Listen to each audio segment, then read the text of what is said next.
Hello, everybody. Thanks for joining. For those of you that don't know me, my name is Jason Queener. I lead our business consulting team here at LiveVox. Hopefully, you've each spent some quality time with the folks on that team, and one of them is joining us today. Patrick, you want to introduce yourself?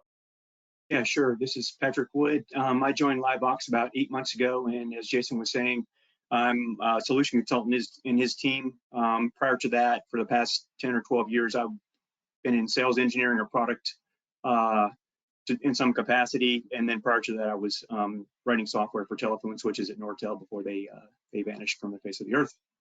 That's it.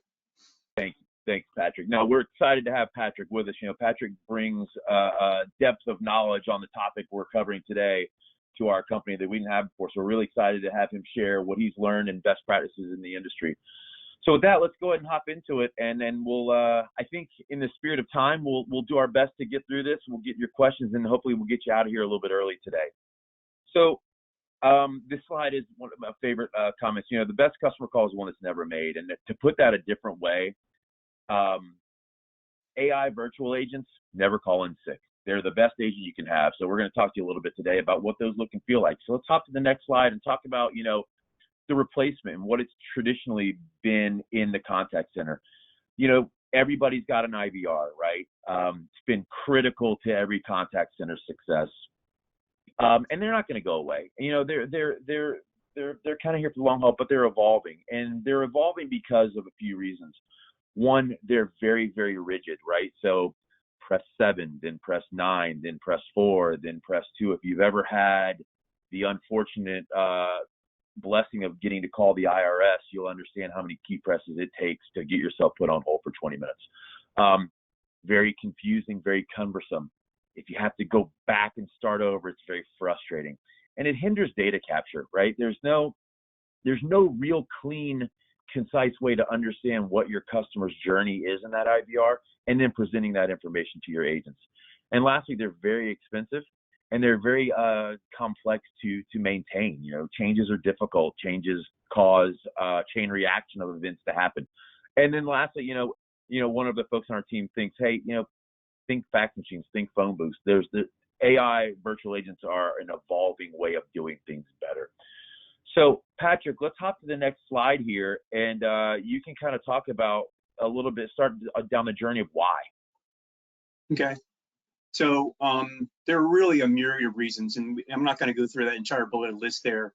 But I mean, AIV virtual agents, what we're referring to them as virtual agents, make sense basically because the goal here is to reduce time to resolution. So that's the end goal. And in the simplest form, you're really looking for automation to be the key to drive conversation rather than a traditional DTMF menu IVR, use conversational IVR that is versus something that's like Jason was just describing, the traditional menu-driven IVR. The reason is this is obviously the most effective and most pleasant way, if you will, to be self-served, and the quickest way and easiest, quite obviously for the call to get to the final resolution. So that's really the crux of it. You know, again, you could go through the list here. You know, increase containment, decrease, you know, hold times, all those things. Those all really basically stem from basically reducing the time to resolution for your callers and getting their request handled.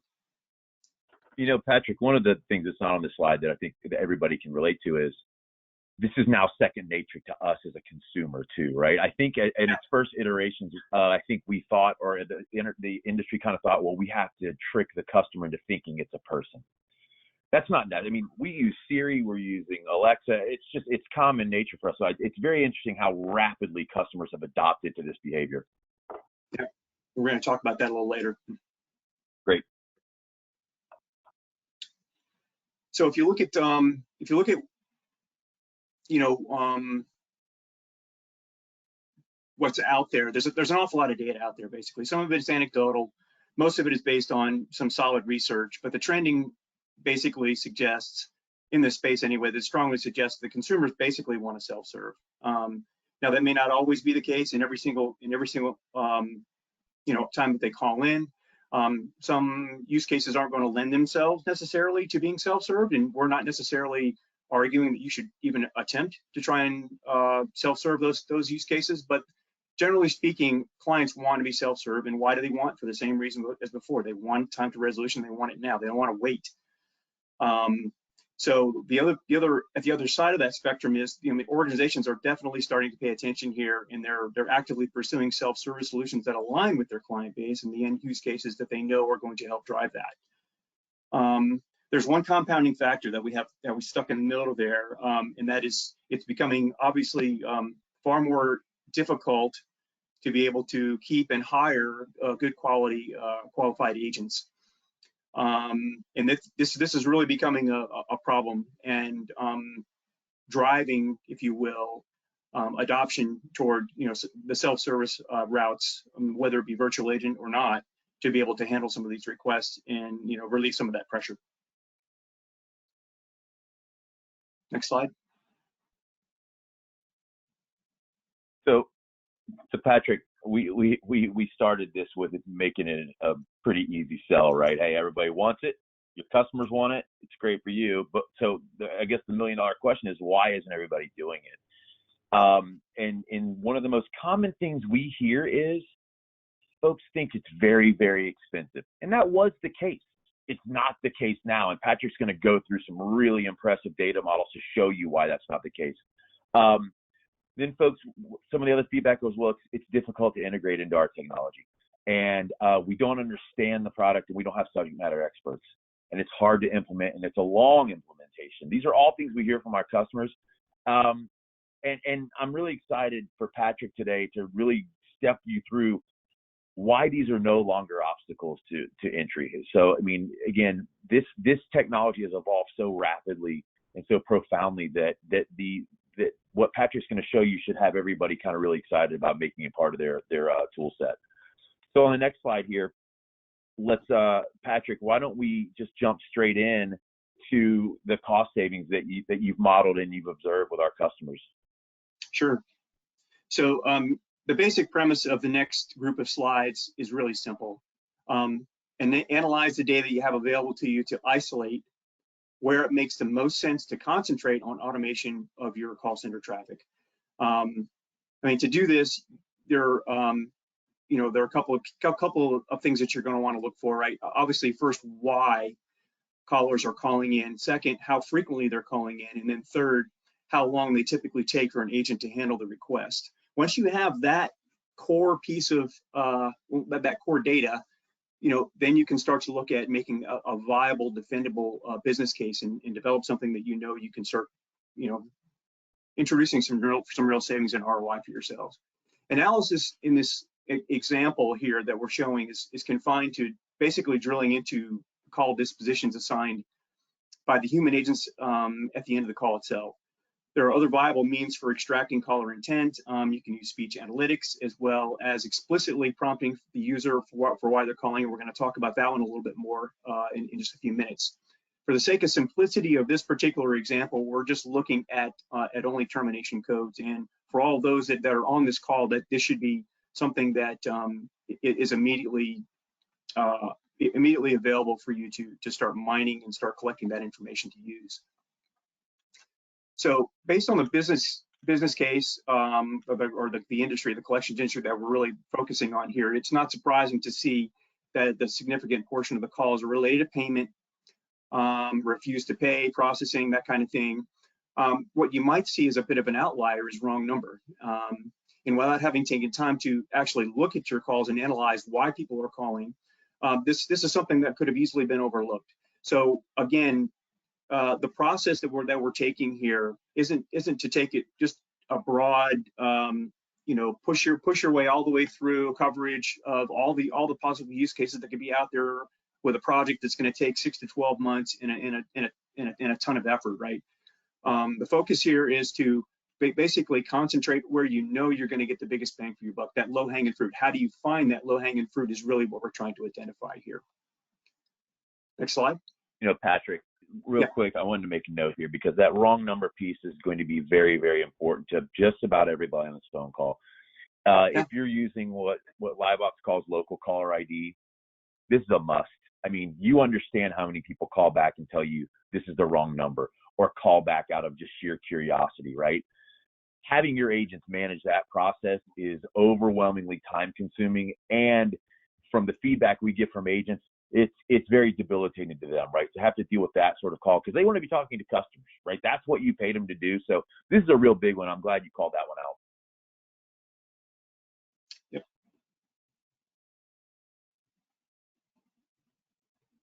So this slide is basically the same data, the call volume data that is, except just put it in a different graphical form using pie charts instead of the bar charts. Now, what's really interesting here, or the most interesting element, is the orange wedge right in the middle, and that's what encapsulates the 4 call types of interest that we've identified. And you can see there's a relatively small percentage of calls for the entire data segment that for the entire period that we were looking at for analysis, this particular analysis. On the right-hand side, you can see where if the call types themselves by volume are broken out.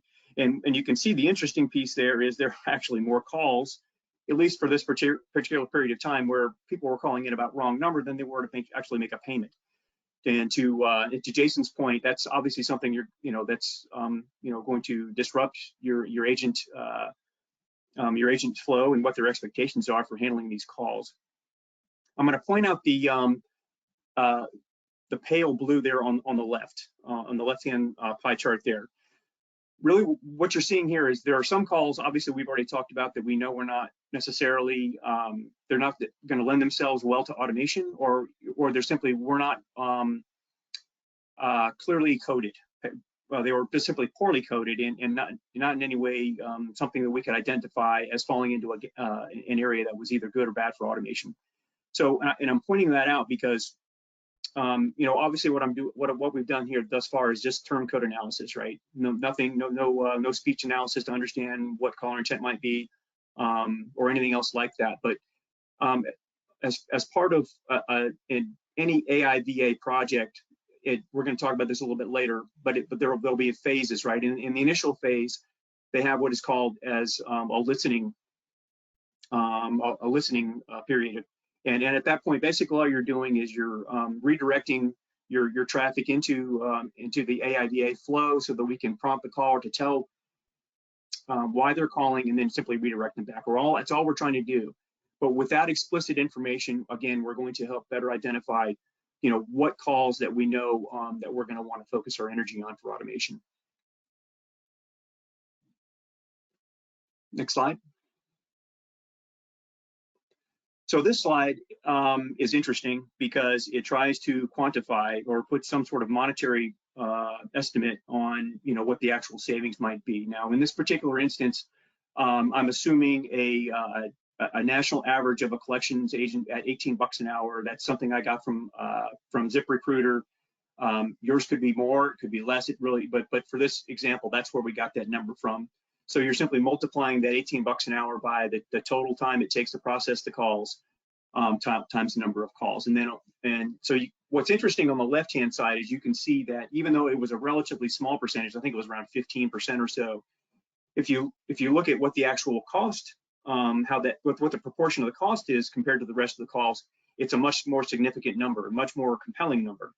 And then, of course, on the right-hand side, you get about what you would expect. You'd see that payment processing pretty much encapsulates the majority of the costs for the calls that are there. You can see wrong numbers still there. It's still a significant portion, but even though there's a large number of wrong number calls, that isn't necessarily the most impactful from a cost perspective. Next slide. So this last slide is where we actually start to introduce what we'll call an ROI from the analysis that we've done.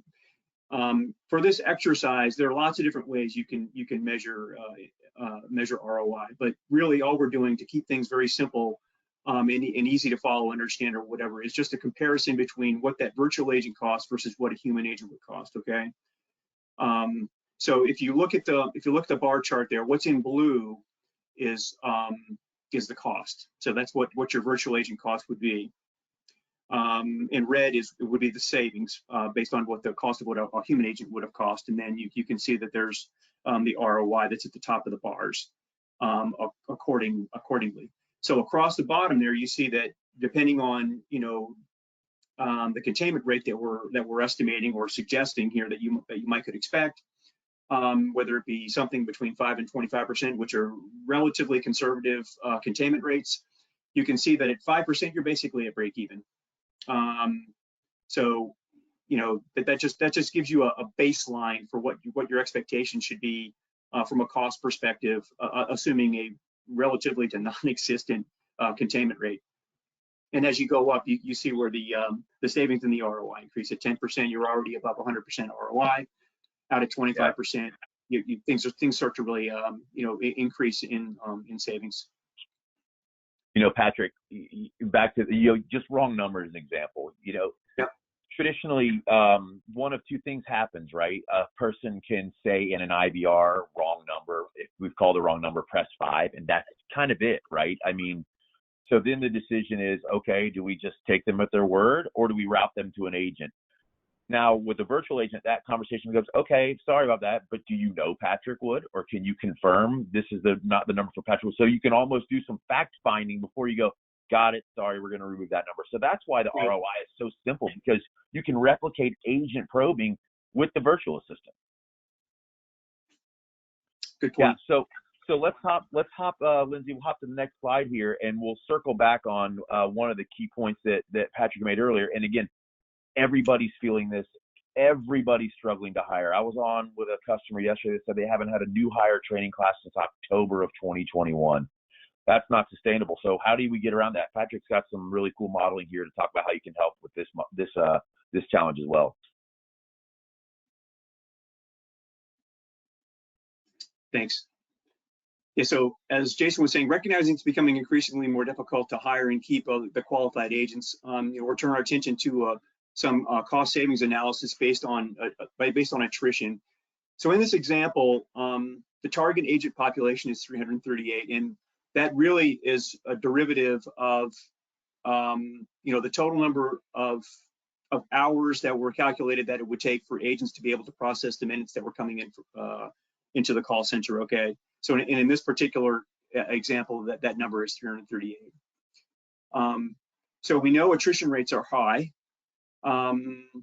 Estimates that you can see on the web are anywhere from 25-30% range or even higher. For this particular example, we're assuming 25%, which is a relatively conservative figure there. So the other value that we're looking at estimating here or assuming is the industry average associated with hiring and onboarding a new agent.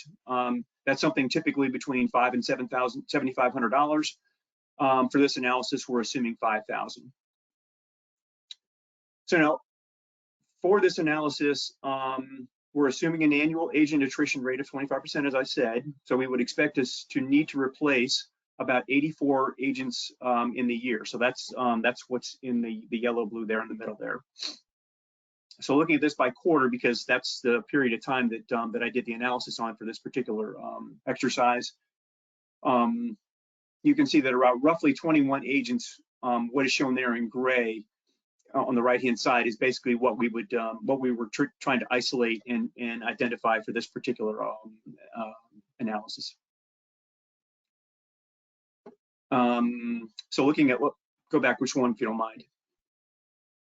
So in the lower left there, you can see that the costs that I've applied here, it's a little bit differently than the last one, but nonetheless, the costs are going to be the same. And when and if we do an ROI for a client, we would take these all into consideration and they would be applied. For this particular exercise, we're looking at the total setup cost as well as the training that would typically go on, because that's what most easily was comparable to what a new agent hire would be. So that's where those numbers came from. Next slide. So similar to the previous savings ROI slide that we looked at, the cost is in blue, the savings are in red, and the corresponding ROI estimates at the top of the bars. So notice again, we're providing analysis rather than conservative containment rate. We're providing analysis assuming a rather conservative containment rate, that is.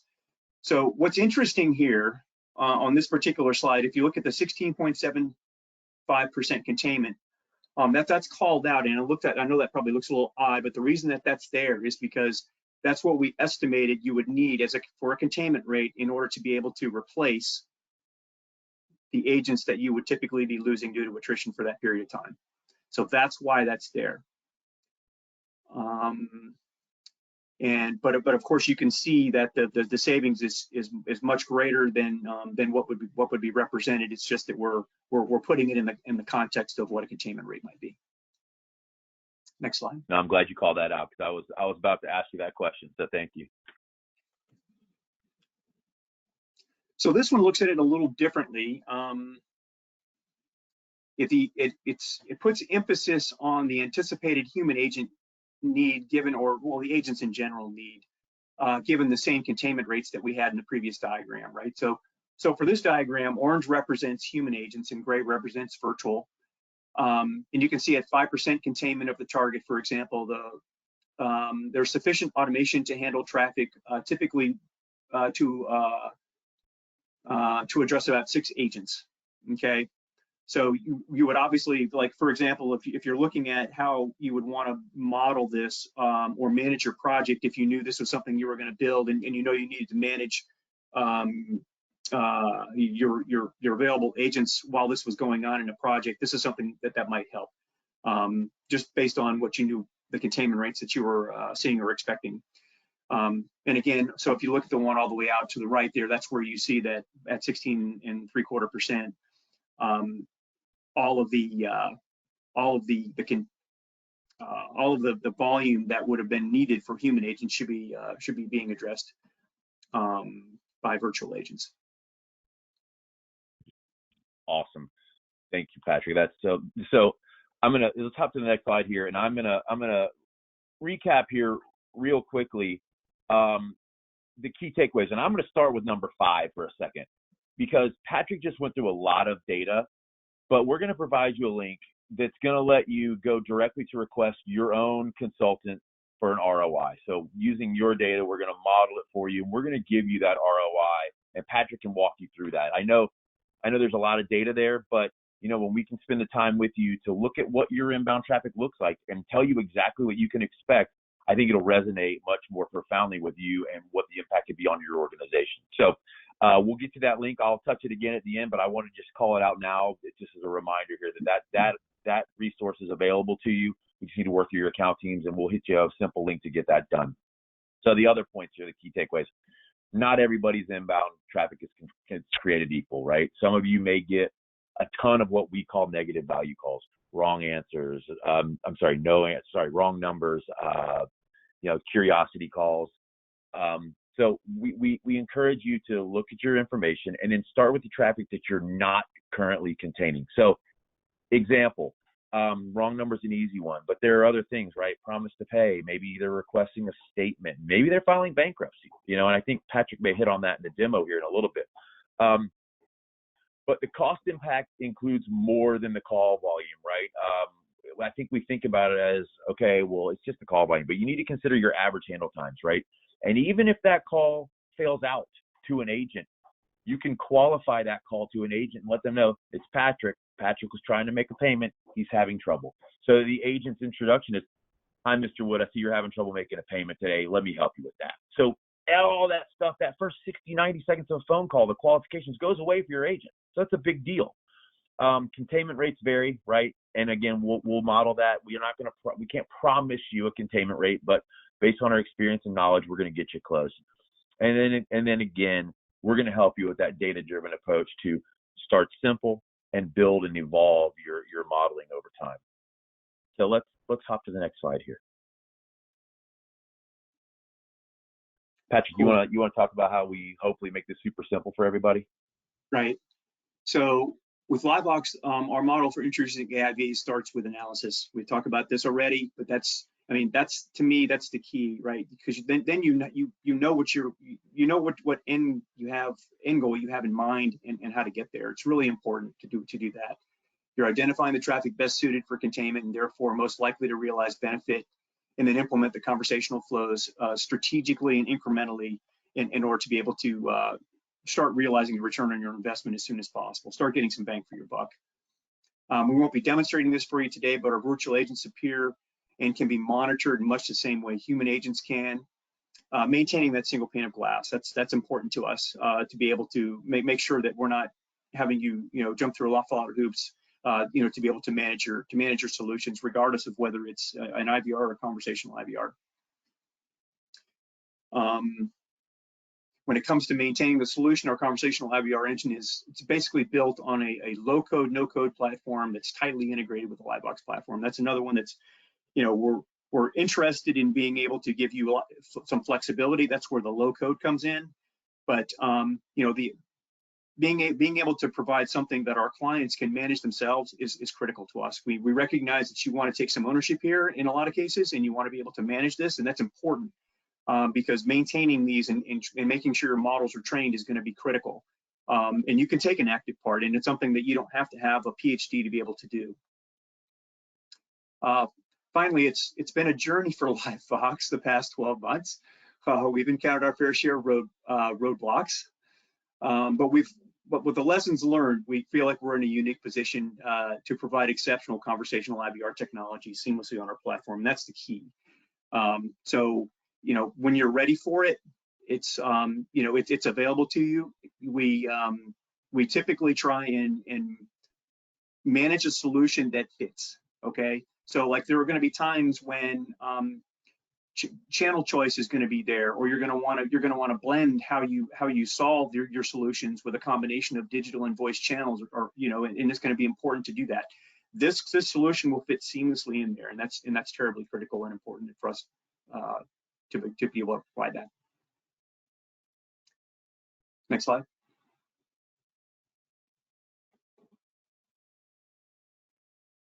So while we've touched on our strategic partnership a little bit here, we haven't really mentioned who that is. So we have a partnership with a company called Speakeasy for providing our conversational AI. Our platform is nonetheless still agnostic, or how we would like to refer to agnostic. And by that, what we mean is we can integrate with any conversational IVR engine that you want to use, or that fits best, with your product line. Bottom line, we recognize, conversational IVR is basically the future, and providing our clients with as much flexibility here to move in this direction is going to be beneficial to all parties involved. So, I mean, we want to make sure that we're keeping something open. You're not necessarily tied to using Speakeasy. It's a technology that we're obviously very, very satisfied with and excited about its potential. But nonetheless, we try and maintain an open system to give our clients maximum flexibility. Okay, so we've touched on earlier the process LiveVox has in place to simplify implementation. So let's take a closer look at the steps here. Basically, there are two phases. In phase one, there's essentially setup and what we refer to as active listening. We've talked about that a little bit already. Basically, what we're doing is updating the flow so that we can prompt the caller for the reason for their calling. Once enough data has been collected, we'll analyze the results and outline recommended conversation flows and formalize the details in a statement of work. That's essentially phase one. We allow up to 60 days for this. Is it going to take a typical project 60 days to do this? Probably not, but we allow for that much. In phase two, the service team is going to work with the client to capture any unique conversational flow requirements, or is there any external APIs that we're going to have to integrate with, CRMs, that kind of thing, and then build out the conversation flows themselves and test them before sharing them with the client for user acceptance test. Once UAT milestone has been achieved, the conversation flows outlined in the SAO are rolled out into production. As you can see by the timeline there at the bottom, implementation period, start to finish, we typically allow 120 to 135 days. from setup to production rollout. So again, we're not talking about, this long drawn out process that takes, 12 to 18 months and, a gazillion man hours to be able to get it, put in place. What's not shown here, but is equally as important, is the monitoring and tuning that that will be provided in the initial rollout period. So that will be a LiveVox team-led initiative that's gradually handed off to the client. What that exact period is, it can be 60 days, could be 90 days, but at the end of the day, we're going to get it. We're going to get the system into, what we consider, a steady state where it's performing to its expectations, and then basically let the client start taking over if it so desires at that point. If the client decides that it's not something they want to try and manage, obviously there's managed services that would be available as well. Awesome, thanks, Patrick. So let's recap one more time here, and then we'll got a couple things, and then we'll hit on a couple questions. So how do we get started? So again, we're gonna be able to help you with kind of industry trends and what we see as standard use cases, right? And we have those built, so we know what our clients are trending and kind of what they're feeling. Then we're going to leverage your data, your analytics, to identify broadly interest-based calls. So we talked about them earlier. Wrong number, promise to pay, refusal to pay. Those basic buckets that you think about. Your agent term codes. Those are your customer intents. And then you can expand and start using speech analytics. And you do that to capture caller intent. And the easiest way to capture caller intent is just flat out start the call by asking your customer why they're calling. Thanks for calling ABC Bank. How can I help you today? That's it, right? And they'll tell you, whether you want them to or not, they're going to tell you. You know your customers, right? They may be calling to yell at you. They'll yell at the virtual assistant. And you can capture that intent with scripted greetings and to start to really understand the nuances of why your customers are calling. So they can say something like, I can't pay you because I'm filing bankruptcy, right? That's different than refusal to pay, right? So then you start to focus on use case based on that that analysis, meaning let's just follow what your data says, right? I mean, your data is going to tell us where to start. If 75% of your phone calls are wrong numbers, that's where you should start, right? Low-hanging fruit. Let's get those easy wins. Let's get them out of the way. And then you can start to nuance and iterate. But the bottom line, again, is let the data take you to where you should be implementing this. Patrick, I think we got one more slide, and then we got a couple questions. Yeah, we'll real quick wrap up here to kind of close on this. So again, why virtual agents? You're getting exceptional AI at a very competitive price. You're getting a tight integration with our LiveVox platform, which enables access to data models. Data models, not just to voice, but to data channels as well. So it's going to strengthen the multi-channel solution options. And again, I touched on that a little bit earlier. We really didn't focus on that, but that's something that I think is going to be interesting in an awful lot of cases for everyone. And then finally, it's the ease and velocity with which conversational IVR can be implemented. Taking a data-driven approach, as Jason just described, phased approach designed to focus on just those calls most of interest. That's really, in a nutshell, why the AIVA solution is so appealing. Awesome, thank you. So we do have a couple questions that came in here that I'll hit on, and then we'll pass it back to Lindsay for some resource information. First question, Patrick, I'm going to send this to you, and before I do, I want to just clarify. So the question is, what containment can be expected in a virtual assistant? And for those of you that may not be clear on this, containment means how many calls did we keep in that virtual assistant and prevent from being passed to a live agent? So do you want to kind of take that containment question? Yeah, and you touched on this earlier, but basically the mileage here, your mileage is going to tend to vary depending on the use case and the level of training in the model that the model's been exposed to, that is. So what's often lost is the impact of partial automation here as well. So for example, relieving the burden of authentication, as Jason was saying earlier, when we're processing these calls, even if it doesn't process to completion, there's some automation that's been done there, right? And that can be conveyed over to the client, so it doesn't have to pick up, from the very beginning, it can pick up where it left off, and that there's real savings there that often gets overlooked. LiveVox takes a very proactive, iterative approach with relatively intensive training at the beginning, and it tapers off. So typically, you know, after a few months, again, we talked about that already, you know, we're going to let you, you know, train the model if that's something you're wanting to do. But model training using our conversational engine is a relatively simple exercise and an activity we see our clients performing routinely to maintain peak efficiency of the solution. All right, thank you, sir. This one I'm going to let you have too. It goes back to one of your ROI models. So the question is, why does the cost line appear to be flat over expanded usage? That's a really good question, and I'm glad somebody asked it, because I was going to add it and I didn't bother. But it's basically a symptom of the fact that we're dealing with minimums. So for the particular period that I did analysis, there simply wasn't enough volume to use the typical per call rate. So minimums were in play. The minimums here being I think it's $2,500 per month or whatever. And so that's why you were seeing that. So, and that should give you some, some sense of recognition that you're getting some real bang for your buck, even though you may not be necessarily looking to process a gazillion calls.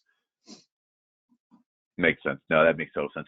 So we had a couple of other questions. Actually, I'm gonna table them because they were really specifics around specific ROIs for specific organizations. So I'll use that as a kind of a springboard back to, I think, one of the assets Lindsay could talk about again, to hit that link and let's get you your own custom ROI analysis for your organization.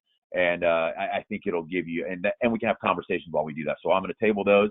Thank you, everybody, and thank you, Patrick, for your time today.